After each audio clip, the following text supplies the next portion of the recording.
안녕하세요, 여러분. 오늘은 5월 21일입니다. 그리고 오늘은 전 세계 수십억 명이 사랑하는 스포츠의 역사에서 아주 중요한 날이기도 합니다. 축구를 좋아하시나요?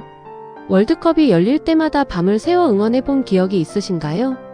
그렇다면 오늘 이야기는 특히 반가울 것입니다. 1904년 5월 21일 프랑스 파리의 한 작은 사무실에서 몇 명의 사람들이 모여 서류에 서명을 했습니다. 그 서명 하나가 훗날 전 세계의 211개 나라를 하나로 묶는 거대한 조직의 출발점이 되었습니다.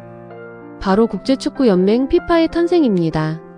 오늘은 그 탄생의 순간부터 월드컵이라는 인류 최대의 축제를 만들어낸 과정까지, 그리고 FIFA라는 조직이 안고 있는 빛과 그늘까지 함께 들여다보겠습니다.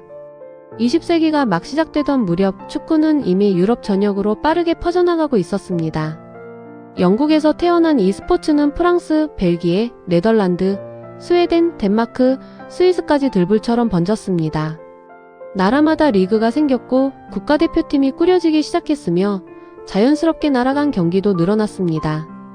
그런데 여기서 문제가 생겼습니다. 나라마다 규칙이 달랐습니다. 경기를 하러 가면 어느 나라 규정으로 치러야 하는지부터 실랑이가 벌어졌습니다. 선수 자격 기준도 제각각이었고 국가 간의 분쟁이 생겨도 이를 조율할 공식기구가 존재하지 않았습니다.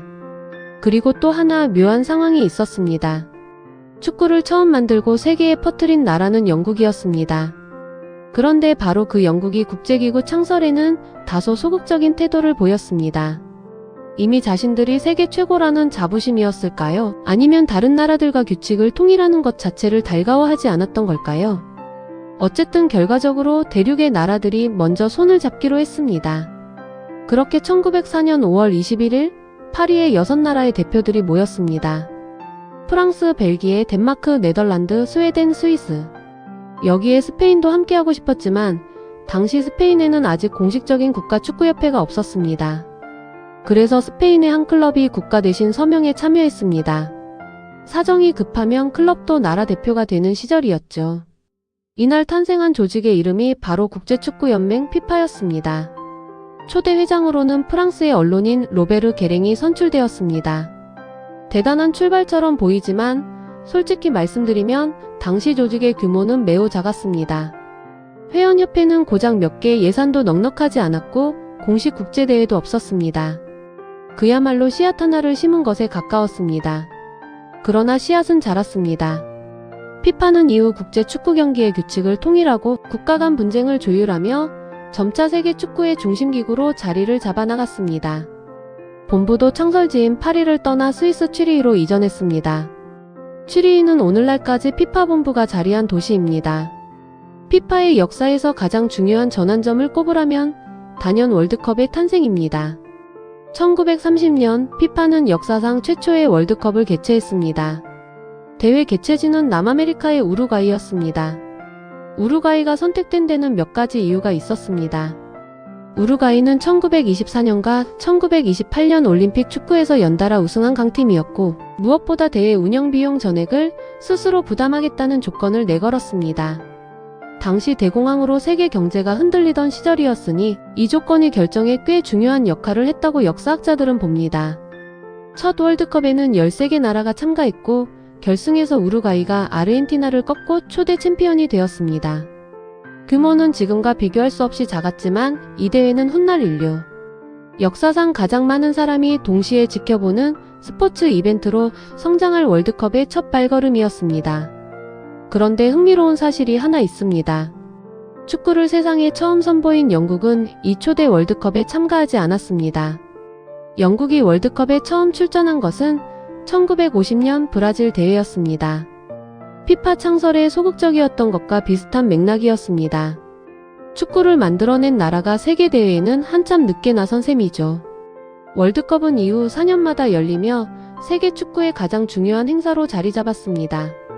제2차 세계대전 기간에는 2차례 중단되기도 했지만 전쟁이 끝나자마자 곧 재개되었습니다. 오늘날 FIFA는 월드컵 외에도 여자 월드컵, 클럽 월드컵 등 다양한 국제대회를 주관하고 있으며 211개 회원협회를 거느리고 있습니다. 이는 국제연합의 회원국 수보다도 많은 숫자입니다. 스포츠 기구인데 지구상의 국가 수보다 회원이 더 많다니 축구가 얼마나 넓게 퍼져 있는지 실감이 나시죠? 그러나 피파의 역사가 빛만으로 가득한 것은 아닙니다. 조직이 커지면서 그 그늘도 함께 짙어졌습니다. 2010년대 피파는 역사상 가장 큰 위기를 맞았습니다. 미국 사법당국의 수사를 계기로 피파 고위 간부들의 대규모 부패 의혹이 국제사회에 드러났습니다.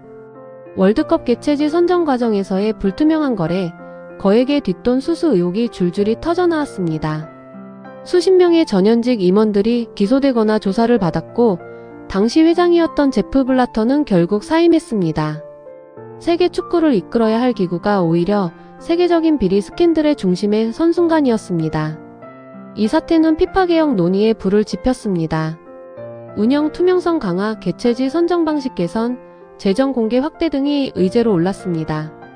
피파가 이후 내놓은 개혁 조치들이 실질적인 변화를 가져왔는지에 대해서는 전문가들 사이에서도 평가가 엇갈립니다.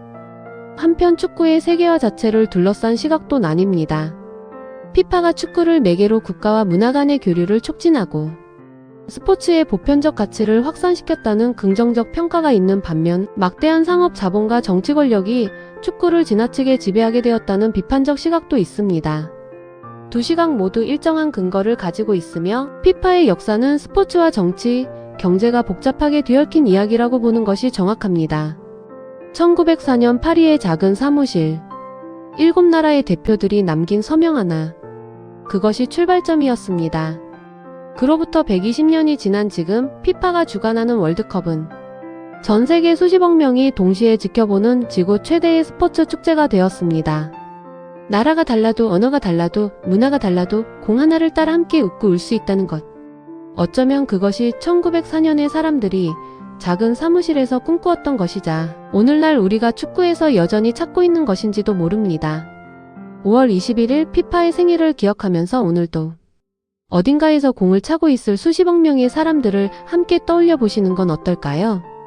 오늘 이야기 여기서 마칩니다. 감사합니다.